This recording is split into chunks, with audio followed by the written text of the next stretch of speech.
and emergency funding to fight COVID-19. Those consequences are dire. Fewer monoclonal antibodies sent to states, an inability to purchase additional treatments, fewer tests available to Americans, less surveillance for future variants, and a risk of running short on vaccines. For months, we have been engaging Congress about our needs for additional COVID response funds. Just to give you a few examples, in January, we notified Congress that responding to the unprecedented surge in cases due to Omicron would exhaust our funds. Throughout February, we held briefings about the lack of funding and what the consequences would be if we didn't get additional funds. In the President's State of the Union address, the President called for additional COVID funding, and our National Preparedness Plan made clear that funding is needed. In total, senior administration officials have held more than 36 calls and meetings with Congress and at least 10 briefings to committees to communicate our needs so that we can do what Americans should expect from their government, protecting them from a once-in-a-generation pandemic. I'll finally say on this, with cases rising abroad, scientific and medical experts have been clear that in the next couple of months, there could be increasing cases of COVID-19 here in the United States as well. We talked about this a bit yesterday. Waiting to provide funding until we're in a worse spot with the virus will be too late. We need funding now, so we're prepared for whatever comes. Also, some news some of you have been asking about. The President will travel to Brussels, Belgium later this month, where he will join an extraordinary NATO summit on March 24th to discuss ongoing deterrence and defense efforts in response to Russia's unprovoked and unjustified attack on Ukraine, as well as to reaffirm our ironclad commitment to our NATO allies. He will also join a scheduled European Council summit to discuss our shared concerns about Ukraine, including transatlantic efforts to impose economic costs on Russia, provide humanitarian support to those affected by the violence, and address other challenges related to the conflict. I also wanted to note, because there has been so much information we've been putting out and so many sanctions we've put into place, some of the economic impacts that we're seeing in Russia, just to give you all an update on that. We've made President Putin's war of choice a strategic failure. The unprecedented costs we've imposed with allies and partners have reversed 30 years of economic progress, something President Putin himself pushed for, and that has happened in less than a month. Our actions have hit hard at the things President Putin cares about the most: degrading his military, access to cutting-edge technology, and ability to project power and influence. Central bank reserves, about half of Putin's war chest, is immobilized. You heard the finance minister confirm this just yesterday or the day before. He can't use these rainy day funds to support his war in Ukraine. The ruble is less than a penny. It's the worst performing emerging market currency. The Russian stock market has been closed for nearly 3 weeks, longest in its history, as they try to prevent a market crash. Inflation in Russia is rampant. Some forecasters are predicting 20% inflation for Russia by the end of the year. And trillions of dollars in businesses have been disrupted by sanctions, putting the Russian financial sector under severe stress. The economic outlook, if you look at the economic outlook for the country, forecasters around the world are projecting a collapse of the Russian economy. The Institute for International Finance projects a 15% downturn, down from a projected growth rate of 3% before Russia's invasion of Ukraine. And the private sector, as many of you have reported on, is withdrawing. Many companies, major companies in the financial, energy, and other sectors are leaving. JP Morgan, Goldman Sachs, Western Union, ExxonMobil, Shell, and more are pulling their operations out of the country.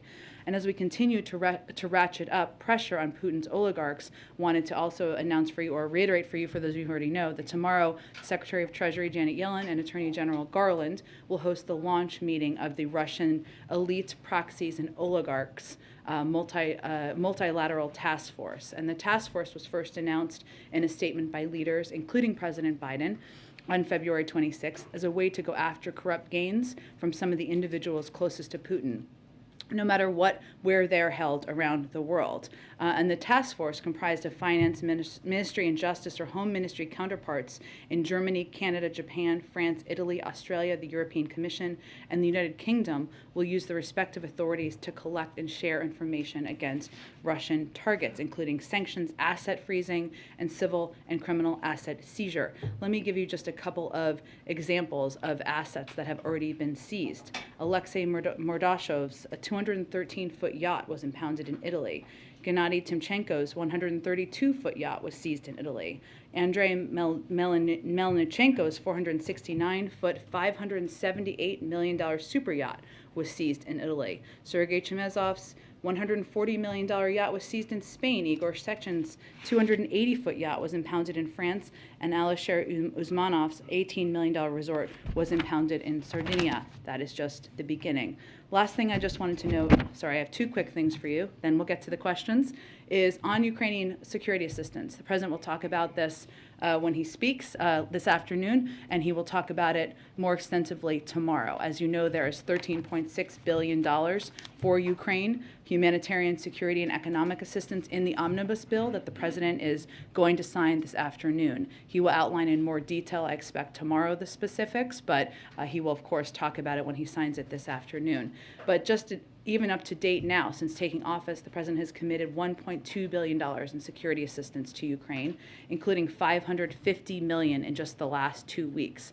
He has approved 4 emergency security assistance packages to provide Ukraine the types of weapons they are using so effectively to defend their country, such as anti-armor and air defense weapons.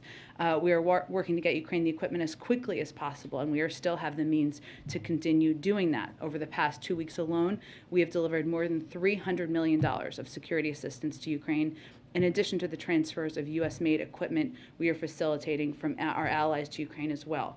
So I would note that we're on day 19 here. In addition to their incredible courage and bravery, one of the reasons that they are able to hold back and push back against the Russian military is because of the significant amount of military assistance we have provided. Finally, I just wanted to note that today is Equal Pay Day, something we can all celebrate. President Biden and Vice President Harris have long championed equal pay as a cornerstone of their commitment to ensure all people have a fair and equal opportunity to get ahead. To mark Equal Pay Day, today the Biden-Harris administration announced a couple of new actions to promote women's empowerment and support women working families across the country. The Office of Personnel Management announced that they will anticipate issuing a proposed regulation that will address the use of prior salary history in the hiring and pay setting process for federal employees. The President will sign an executive order directing the Federal Acquisition Regulatory Council to consider limiting the use of salary information in employment decisions by federal contractors, and the Department of Labor will release a report analyzing the impact of occupational segregation on women's economic security. And the Vice President will host an event later today along with the Gender Policy Council. I also just wanted to note the news that we heard from the CEO of Fox this morning that cameraman Pierre Zakrzewski, I just want to pronounce his name the right way. Did I pronounce it the right way? Okay. Lost his life. He is someone who has served in many war zones over the course of time. He was a war zone photographer who covered nearly every international story for Fox News, from Iraq to Afghanistan to Syria, during his long tenure working there. So our thoughts, our prayers are with his family, with the entire community as well. So let me stop there, and let's kick it off, Chris. Okay. So President Zelensky is going to be speaking to Congress tomorrow. He's been pushing for fighter jets, a no-fly zone. You have to hear some of those same requests tomorrow as well. Has the administration thinking shifted on that at all? And also, there is rising domestic pressure for the U.S. to do more. How does the president plan to continue being like a voice of restraint in these situations and holding back some of those requests? Well, first, I don't think the president views himself as a voice of restraint. We have provided and he has approved and expedited the delivery of more assistance, military and security assistance to Ukraine than any year in history. And I did a bit of an outline for you at the beginning, $1.2 billion in assistance, that including $300 million that we've been able to get to Ukrainian fighters, helping them to hold back the Russian military over the past few weeks. It is also true, and there will be more that the president will be able to say over the next few days, given he is about to sign a 13.6, an omnibus bill that includes $13.6 billion in security assistance. So I expect he will share more of those details in the next 24 hours. It is also true that the president has to look at decisions that are made through the prism of what is in our national security interests and global security interests. And he continues to believe that a no-fly zone would be escalatory, could prompt a war with Russia. I don't believe there's a lot of advocates calling for that at this point in time from Capitol Hill, but we certainly understand and recognize that is still a call from President Zelensky. And on COVID, given your push for more funding there, is this a sign the administration is worried that the U.S. could see a rise in numbers like we've seen in Europe? And is the administration considering advising Americans to get another booster shot? Well, any decision or recommendation about a booster shot would be made by the CDC. But as we've said from the beginning, we always want to be prepared for any scenario that may come up, right? And we have also said that while we have made an enormous amount of progress in vaccinating Americans and getting Americans boosted and providing free masks and free tests to people across the country, that we are still continuing to fight the pandemic. And if we wait too long, we are not going to be able to continue a lot of the programs that are so effective. And just to give you some more specifics, we are going to run out of our supply of monoclonal antibodies by June. We will be unable to maintain our testing capacity beyond June. We can't purchase additional courses of Evusheld, and our existing supply will likely run out. This is a treatment for the immunocompromised by the end of 2022. The fund that reimburses doctors and other medical providers for caring for uninsured individuals will be scaled back this month and end in early April. So those are just some of the examples of where the American people could be deeply impacted if we don't get funding from Congress. There is not a secret plan. There is not another option. We need money in order to continue to supply these programs. And one last thing, sorry, just back on the Ukraine thing. Yeah. You said obviously no-fly zone is viewed as escalatory, but I noticed you did not say anything about the fighter jet requests. Is that something that the administration Nothing has brings to- changed about the analysis that the Department of Defense provided last week, where they assessed that because of the challenges in delivery and the challenges and the impact that providing these would be greater risk than there would be benefit. And I would note that the way that the President and the Department of Defense and our experts here have been responding to this conflict is by providing the type of military and assistance and equipment that the Ukrainians have used to push back and to fight and effectively do that over the last 19 days. And that is what we will continue to provide with the additional funding in the omnibus. Go ahead. One, I guess, housekeeping matter on the remarks tomorrow from Zelensky. Does the president plan to watch, and will he have a response to his address? I'm sure that to the degree the president can with his schedule, he'll certainly be watching, as we all will be. He gave a very powerful, President Zelensky gave a very powerful set of remarks today when he spoke in Canada, or to the Canadians, I should say, and we certainly expect that to be the case tomorrow. And on the Ukrainian security assistance, there are concerns that Putin could possibly try to target or strike a delivery of American military supplies. How concerned are you about this, and how confident are you that this assistance will ultimately reach its intended destination? Well, I would say that obviously they've been in the middle of a war zone for the past few weeks, and we've still been able to deliver $300 million in security assistance just over the last 2 weeks, and we believe we will continue to have the means to do that. And has the president been discussing with other NATO leaders how they would respond if Putin were to strike a delivery of American military supplies inside Poland? And just so I'm clear about what would happen in this instance, would a strike in Poland on supplies or anything really automatically be met with a forceful response, or simply a conversation amongst allies about how to respond? Well, again, typically there is a conversation before you do a coordinated response, right? But I would say, without getting into a hypothetical, we have a range of conversations that happen through a lot of channels, including military and defense channels, including diplomatic channels, as we prepare for a range of contingencies. Go ahead. American families are preparing for summer vacations right now, often require travel by Yeah. car long distances. What kind of guidance does the White House have? I mean, should they expect or plan for $4 gasoline come summer? Is there like I know you guys are concerned about the price, but is there a sense of urgency to get something done before those summer months, which are really critical for a number of reasons for drivers? Sure. Look, I think the president and our national security team and our economic team are working overtime right now to evaluate and examine a range of domestic options that continue to be on the table, and also to engage with global suppliers about what can be done to ensure that the supply in the market meets the demand. thus bringing the price down. So there is certainly urgency. There is certainly a need to do everything we can to ensure we're mitigating the impact. A bipartisan group of lawmakers have called on the White House to lift the ban of summer sales of gasoline with higher blends of ethanol. It's cheaper than traditional blends of gasoline. Is that something, you mentioned a menu of options, but is that something specifically that the White House is considering? In the menu of options. Any comment on Maryland moving towards a suspension of their state's gasoline tax? Is that something? There are a number of other states who have taken that step. But again, there's a range of domestic options. I would note that from the federal standpoint, the gasoline tax is about 18 cents, right? Mm-hmm. So we're also looking at a range of options that might have different types of impacts. You brought up the 18 cents. Is that because, I mean, it wouldn't have much of an impact at 18 cents if you given it at $4.50. Is that a fair read of how you guys assess that?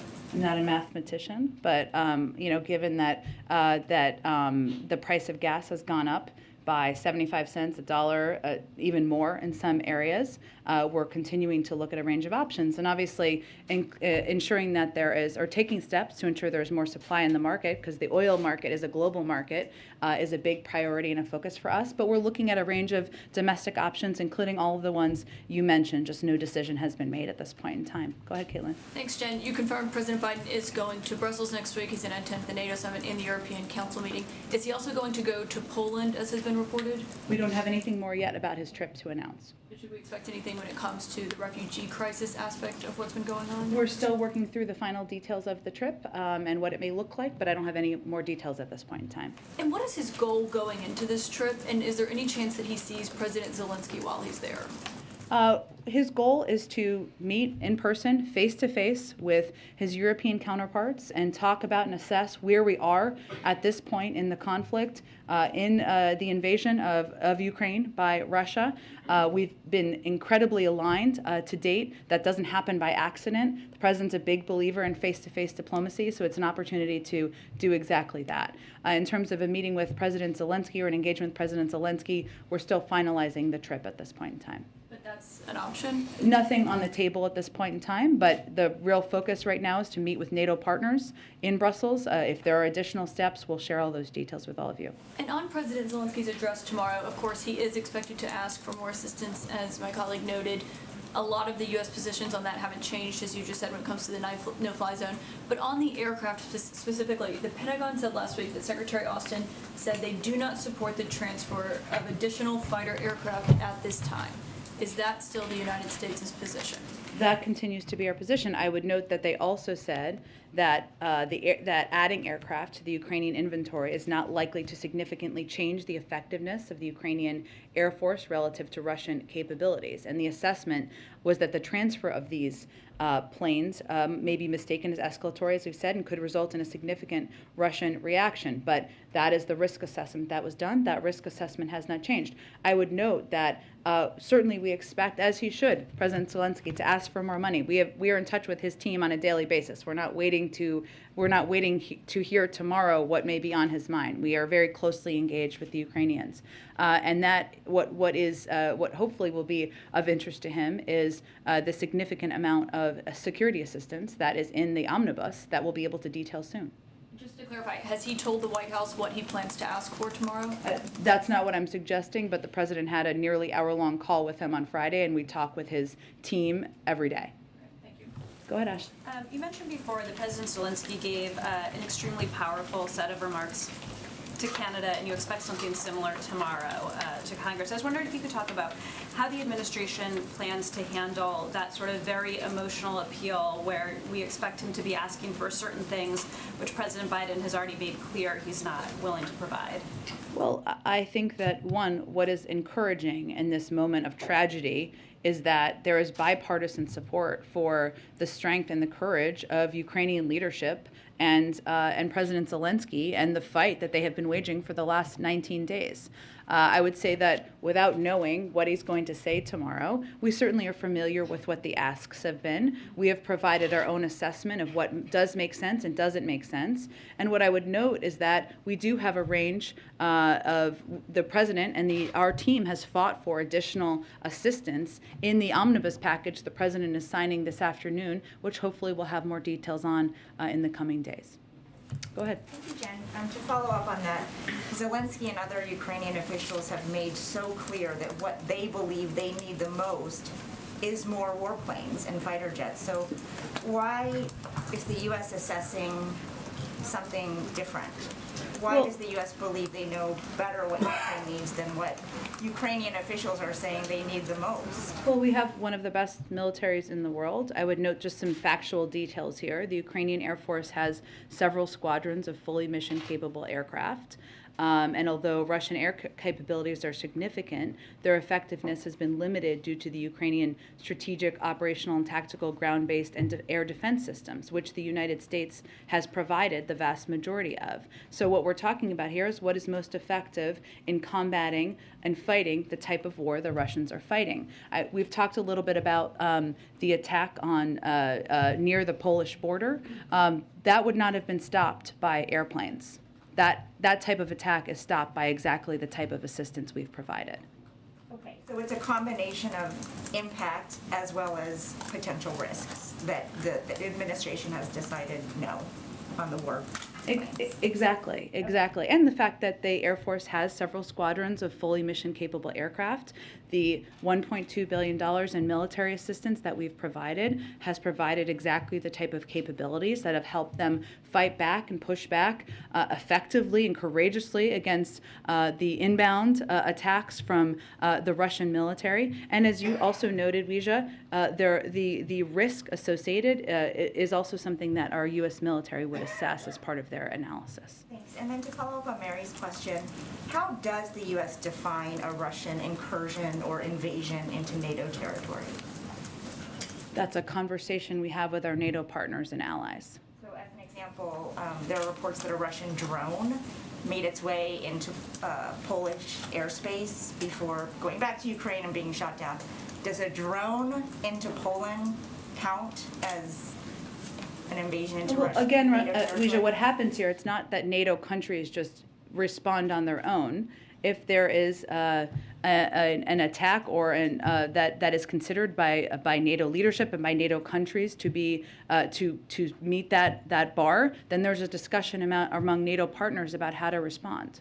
But it's not in anyone's interest to get into an escalatory war with Russia. Got it. And one more on the sanctions Sure. that were imposed today by Russia against yourself, President Biden, other top U.S. officials. Do you have a response to that? And how will it impact any of you, if at all? Sure. I would first note that President Biden is a junior, so they may have sanctioned his dad. May he rest in peace. The second piece I would say is that won't surprise any of you that none of us are planning tourist trips to Russia. None of us have bank accounts that we won't be able to access, so we will forge ahead. Thank you. Go ahead. Thanks, Jen. Following up on the drone question from Weijia, the Soviet-era drone that flew over 3 NATO member states on Friday and then crashed into Croatia, has it been determined whether that was a Russian drone or a Ukrainian drone? And how do you measure, similar to what she was asking, Sure. how do you measure, what elicits a response? Well, for the second part of your question, Jackie, good question. It is a conversation that happens between NATO allies and partners, not a decision that's made by one country. In terms of the first part, I don't have any details that I can outline for you from here. And then what do you make of China today warning that Taiwan belongs to China and saying that it will not stop normal trade relations with Russia? What qualifies as helping Russia evade sanctions when it comes to China? Well, let me note that one of the during the lengthy conversation that our national security advisor had with his counterpart, he also reiterated our One China policy based on the Taiwan Relations Act, 3 communiques and 6 assurances, and underscored concerns about Beijing's coercive and provocative actions across the Taiwan Strait, which is, of course, our position publicly, but is also something that he took the time to reiterate during this conversation. There are a range of sanctions we obviously have in place, and we watch, of course, if there's a violation of those, and we also watch if there is support provided for the military invasion of another country. I don't have any assessment of that to provide to you today. It sounds like secondary sanctions are on the table if China is found to be helping Russia either militarily or economically in this war. So why not be specific about the kinds of sanctions that we're considering, given that this administration's position is the mere threat of sanctions should be a deterrent? Well, we're going to have those conversations directly with China and Chinese leadership, not through the media at this point in time. I would note that when our national security advisor was having his meeting yesterday, he was very direct about the consequences. He made clear we're going to be watching closely, made clear that it's not just us. The decisions that China makes are going to be watched by the world. So that is how they focus the meeting, but in terms of any potential impacts or consequences, we'll leave those through private diplomatic channels at this point. One last one on Zelensky tomorrow. It sounds like, we're pretty dug in on our position when it comes to the no-fly zone, when it comes to the MiGs, despite this growing bipartisan call in Congress to shift a little bit. So, to put it bluntly, is Zelensky wasting his time tomorrow asking for these things? Well, I would say because of the passion and the courage and the bravery of President Zelensky, there has been support for expediting the delivery of a historic amount of military and security assistance and weapons that have helped him and his military fight back against the Russians. And I would say that, yes, we recognize there are a range of bipartisan calls, but what we have the responsibility to do here is to assess what the impact is on the United States and our own national security. A no-fly zone is escalatory and could prompt a war with Russia, a major nuclear power. Providing the planes, our military did an assessment that's based not just on the risk, but whether it would have a huge benefit to them. They assessed it would not, because they have their own squadron of planes, and because the type of military assistance that is working to fight this war effectively is the type of assistance we're already providing. What about Estonia, though, calling for a no-fly zone? They're a NATO member. They share a border with Russia. How do we view their calls for a no-fly zone? We disagree with the argument that that would be an effective step, because a no-fly zone, which often people shorthand, essentially means us shooting down Russian planes and them potentially shooting back at us. And I would note that the way that the Ukrainians, again, have effectively pushed back over the last 19 days is by using exactly the type of military assistance we have provided. Go ahead, Kristen. Thank you, Jen. A couple of questions. Are there discussions about the president meeting with refugees on his trip to Europe? It's a good question, and obviously we have provided, and he'll talk about this afternoon, historic amounts of humanitarian assistance, a great deal of that focused on helping refugees. Those are going to be more in this package, but we don't have additional details beyond what I just announced at the top of the briefing. Okay, to follow up on Ouija's question quickly, Russia sanctioning various top officials here, I understand you're dismissing it. However, does the president see that as an escalation of any kind? Again, I think we are confident that if we need to have continued, and we will need to have direct and indirect conversations with Russia, we will have the ability to do that. But it's related to, and I don't have anything official aside from the reports. I don't know how their sanctioning process works. I only know how our sanctioning process works. But it relates to the impact typically on bank accounts or travel that's not diplomatic. I want to ask you again about the conversation about sending these MiGs. Former ambassador to Ukraine, Maria Ivanovich, has been quite outspoken recently, and she said we need to mitigate risk, but it's also true that not taking greater action comes with a risk as well, because Putin is a bully and he only understands strength. Is the president showing enough strength against Putin?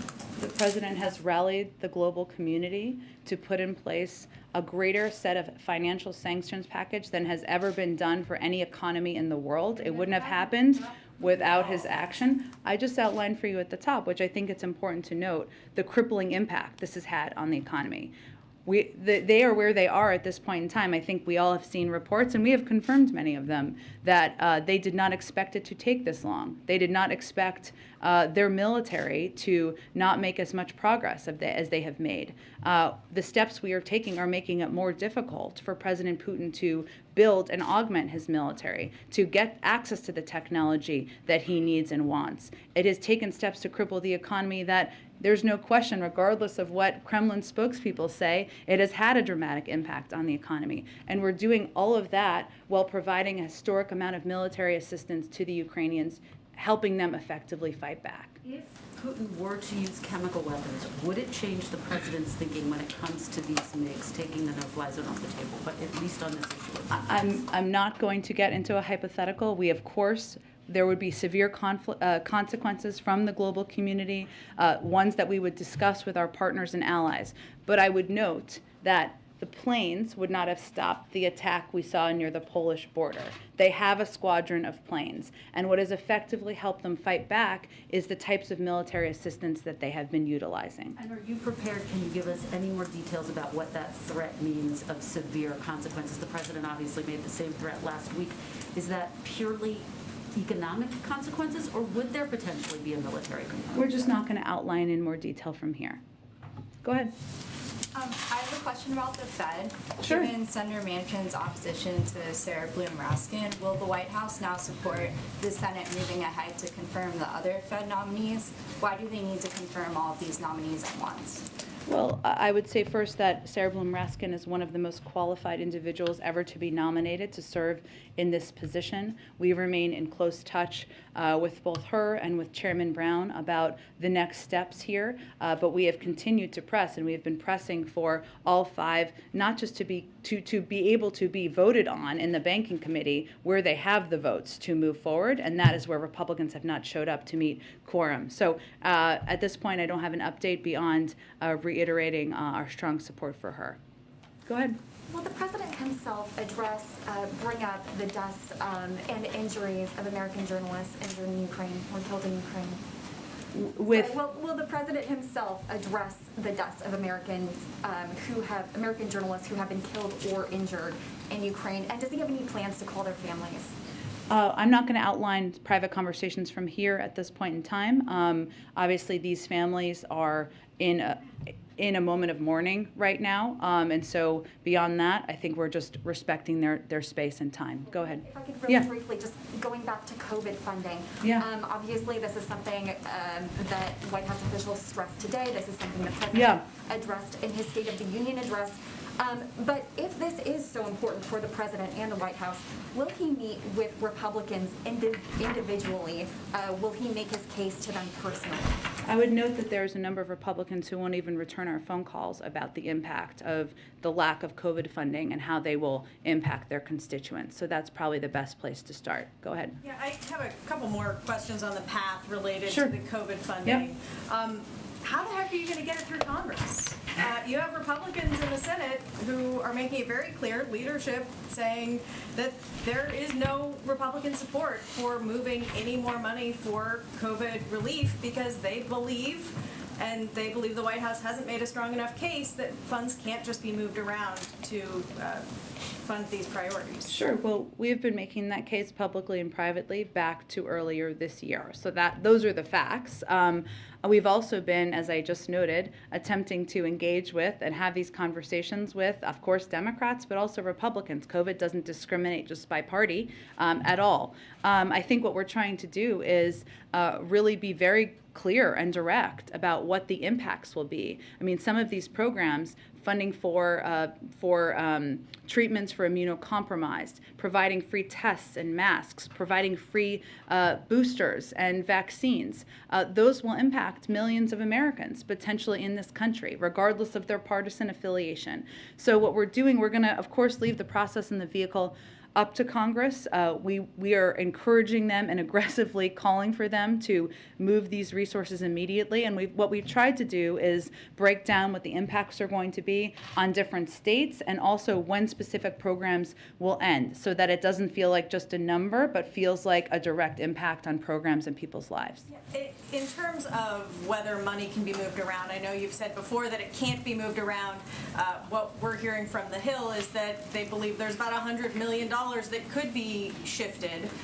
And certainly there was an agreement with the four leaders to shift funds that fell apart in part because governors balked. But is there money that could be moved? Do these dire consequences have to start next week, or could funds be shifted and then later allocated? Well, the opposition, as you note, prevented that from being a portion of what moved forward, right? I don't know that that opposition has changed at this point in time. But also, it's important to note that we believe that this should be provided on an emergency basis. Not something where it will require offsets. It shouldn't have to require taking money from states who are using it for different programs, whether it's funding cops or police officers or other programs. That was a part of the discussion and the negotiation, but not aware of any change in the support for that. Go ahead. On domestic energy, Yeah. Has the White House spoken to Senator Joe Manchin about his push to do more domestic oil and gas production? I know that Senator Manchin has been interested in the president using the DPA, the Defense Production Act, to complete that pipeline from West Virginia to Virginia, the Mountain Valley pipeline. Is the White House interested in that? Well, we've engaged with a range of members, Democrats and Republicans, including Senator Manchin, about a range of ideas they have. That's why so many things are on the table. I would note that the use of the Defense Production Act, broadly speaking, would mean you're paying a company to do what they already have the capacity and the ability to do. We know there are 9,000 unused and approved oil leases right now that these oil companies could tap into and do more in. In terms of the building of a pipeline, that does not sound like it's an immediate solve for what we're seeing right now is an increase of cost at the gas pump. Go ahead. Jen, if I could walk you back for a moment through the logic train that you were trying to lay out for us of the risk of sending, in that case, the Polish jets, but in general versus the rewards for it here. So if I understand it right, the president has determined that giving Ukrainian pilots these MiGs would more directly involve the United States in the conflict, and therefore that's what creates the high risk. Is that right? Well, David, it's not the president's assessment, or certainly not my assessment. It was the assessment by the Department of Defense, and a big part of their assessment was related to where these planes would take off from and how would you get them into Ukraine. So that was something we were exploring and discussing with a range of partners. But their assessment was also based specifically on the transfer of it to Ukraine, and that may be mistaken as escalatory. So the fact that they would take off from a Polish base, even a base in Germany under the Poland thing, makes that base a legitimate military target, and they don't want to take that risk. Well, I wouldn't say we'd say legitimate, but that it could be perceived as escalatory, yes. So on the other side of this, we are transferring anti-aircraft equipment to that. Yeah. It's got to originate someplace in the West, right? Somehow it's got to get in place. What's the distinction? We're able to move a lot of that equipment in a way that is not taking off from a NATO airbase without getting into specifics of how it's transferred. But it's originating from the West in some way. Correct, and that's known, yes. And there are some other possibilities of things you could be providing them with. For example, you mentioned that the missile strike near the Polish border wouldn't have really been helped by this. I think that we're all in agreement with that. You could imagine a series of shorter range anti-missile systems like what we give to the provide and they manufacture in Israel to ward off incoming short-range missile. Is there discussion of that kind of anti-missile system to prevent exactly what you just described? Yeah, it's a good question, David. You probably know more about military equipment than anyone except for the Department of Defense, so here we are. But look, I would really, those discussions happen at the Department of Defense. They consider, and we've talked a lot about the risk assessment as it relates to the planes, but they make assessments about what to provide to be most effective as they provide any range of military equipment. Again, as you know, there's a big portion of the omnibus, which we'll be able to detail more soon, that will be security assistance, just like there's economic and humanitarian assistance, and I'm sure we'll have more details on what will be included in there. And one last one, are you encouraging any of our other NATO allies, including Turkey, to do these kinds of transfers? Particularly of the anti-aircraft? Well, I think, the second piece of military equipment you mentioned, look, there's a range of discussions, as you know, among military counterparts and defense counterparts about what equipment is needed, who has that equipment, how to provide it, but I don't have more to detail that on from here. Turkey would solve a particular running problem that you've had since you were speaking from the podium at the State Department. Is there any particular discussion underway with Turkey on this? I just don't have more details on that for you. I'm happy to check if there's more. Go ahead, Karen. Is there a plan for the president to talk to President Zelensky before he delivers those remarks tomorrow to Congress? I'm happy to check. There's not a call currently on the schedule. He just spoke with him last Friday. But again, our national security advisor, a range of officials here are in touch with senior members of their national security team every day. I know you said the president's going to, of course, be talking about the $13.6 billion in aid to Ukraine when he gives remarks in a few minutes. You said earlier that the United States is working to get Ukraine equipment as quickly as possible. Can you walk us through the timeline on the 13.6? How quickly will that get out? Is it going out all at once? Are there stages? What's the plan for that? I expect we'll have more on that in the next 24 to 48 hours. I understand the question. We're looking forward to detailing it for you. Go ahead. Thanks, Jen. Yesterday, the president spoke again about his desire to see legislation passed aimed at lowering costs of prescription drugs and child care. Can you provide an update on the White House's conversations with Senate Democrats about passing narrowly tailored legislation that would include those programs and others that the president again said would ease inflationary pressures? I would just say that we found, and we made the determination after last fall, that keeping those conversations private is the best way to hopefully make progress. And so we're engaged on a daily basis with conversations with Senate Democrats, committee members, staff, about how to move this forward. As I think you know and others know who talk to members, there's a lot of excitement and enthusiasm for getting these things done, specifically lowering the cost of prescription drugs. What the president wants to do is have as much of the package included as there can be 50 votes for. But we're going to leave those conversations to happen through private channels, a lot of them happening member to member on the Hill. Any sense of timing of when that could happen with the April recess coming up soon?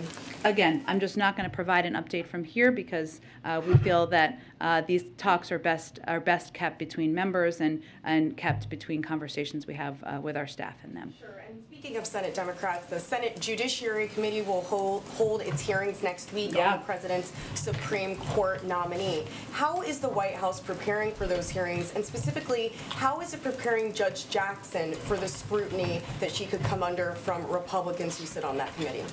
Well, first, Judge Jackson, I think, as you've seen, has been meeting with, working to meet with every member on the committee before her hearing, and made a great deal of progress on exactly that. I think I would note that you've heard members come out, senators come out, who agree with us on very little, who've come out and conveyed that she's qualified and that they had good conversations with her. So that's part of it. As soon as she was nominated, she started practicing and studying and preparing, which I don't think surprises anyone who's looked at her impeccable credentials and record to date. And I expect that will continue until she starts the hearings early next week. Go ahead. Thanks, Jen. On the refugee crisis from Ukraine, is there any conversation about the role the U.S. could play to alleviate some of the burden felt by Poland, for example, either something similar to what we set up coming out of Afghanistan, airlifting people, expediting processing, especially for those who have family members in the U.S.? Sure. We are having ongoing internal discussions about how we can play the most effective role in supporting the large number of refugees who are coming out of Ukraine.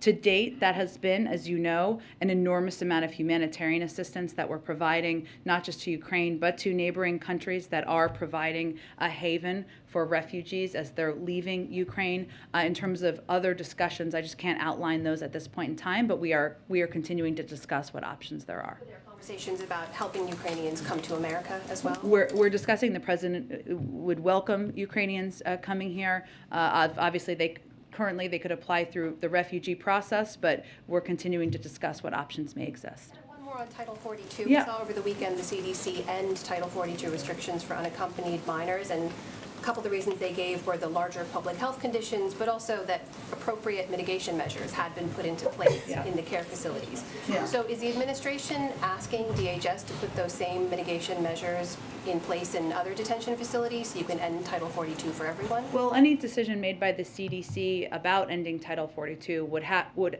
once they make the decision, it would have to be implemented, to your point, Amna, by DHS and other components of the interagency that oversee these facilities and ensure that they're meeting the bars that would be required. But the first step would really be CDC making a decision about ending it for other populations. Go ahead.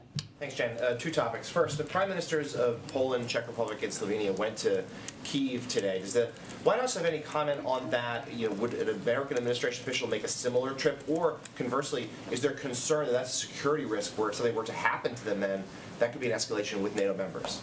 Well, we certainly hope that is not the outcome. We respect the role they're playing in diplomacy right now. And obviously going directly into the middle of a war zone shows their strong support for President Zelensky, for the Ukrainian military, for Ukrainians.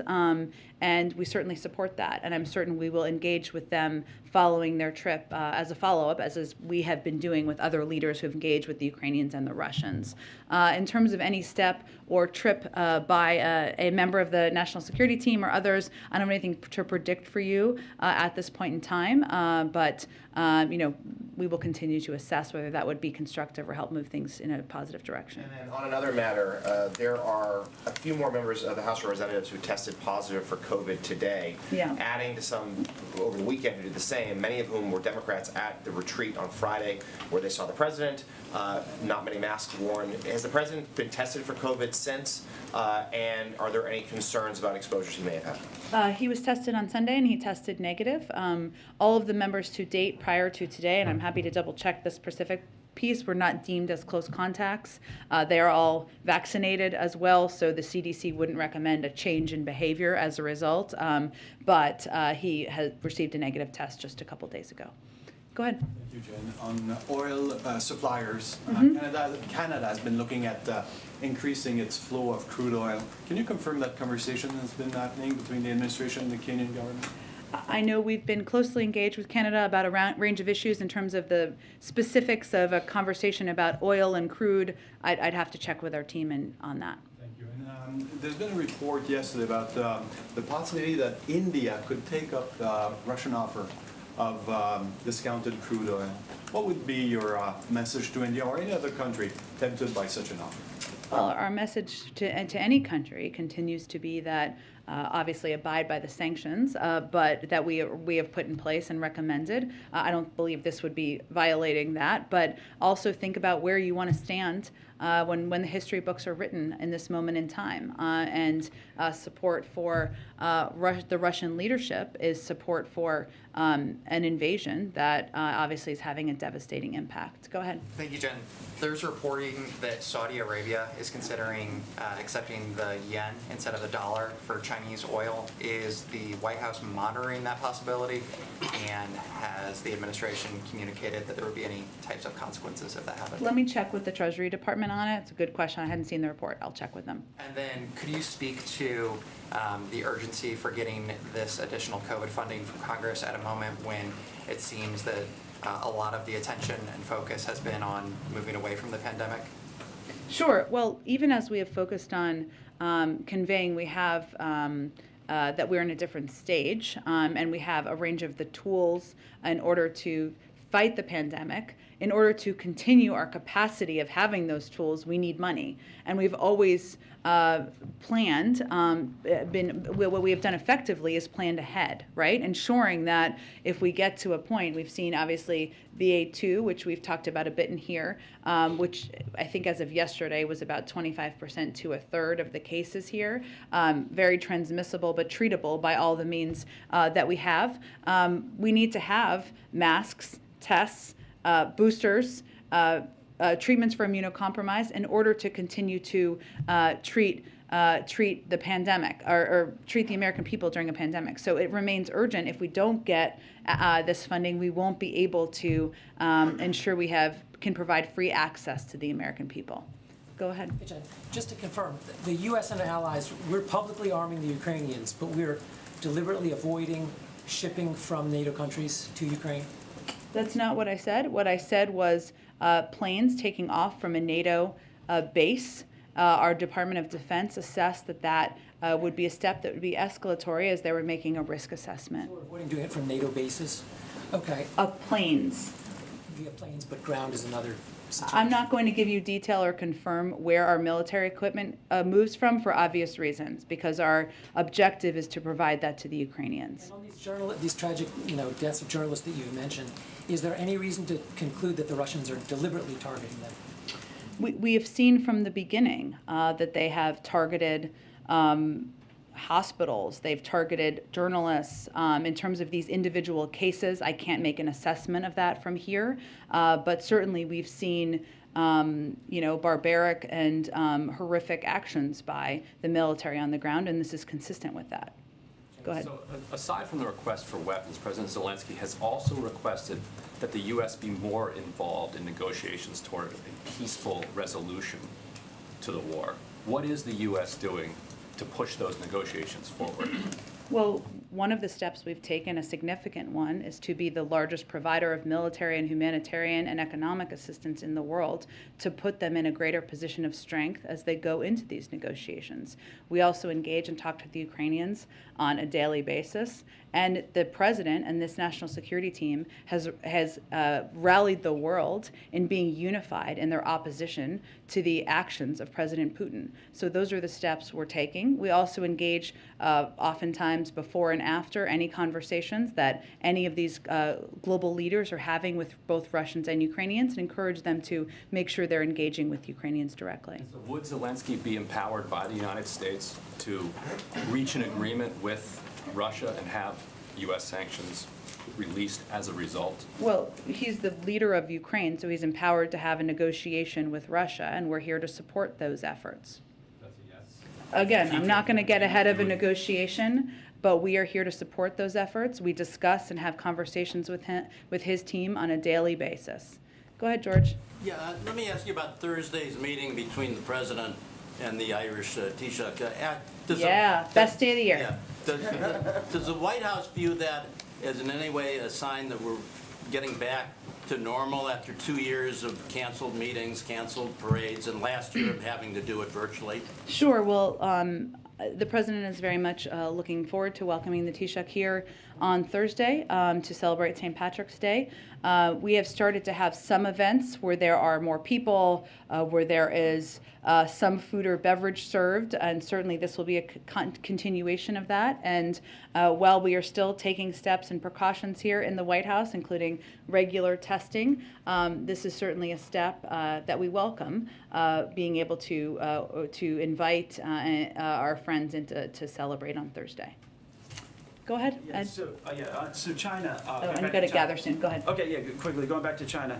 So right now you're saying that China and the Chinese companies are not breaking sanctions by doing normal economic relations with I did Russia. not provide an update or an assessment of that from here, and nor do I have one to provide you. So without talking about red lines, what would the U.S. need to see for that to be a breaking of the sanctions? I understand your question. I'm just not going to outline it from here. We watch closely. The world is watching closely, and our national security advisor was clear there will be consequences should they violate our sanctions. Thank you, everyone, so much.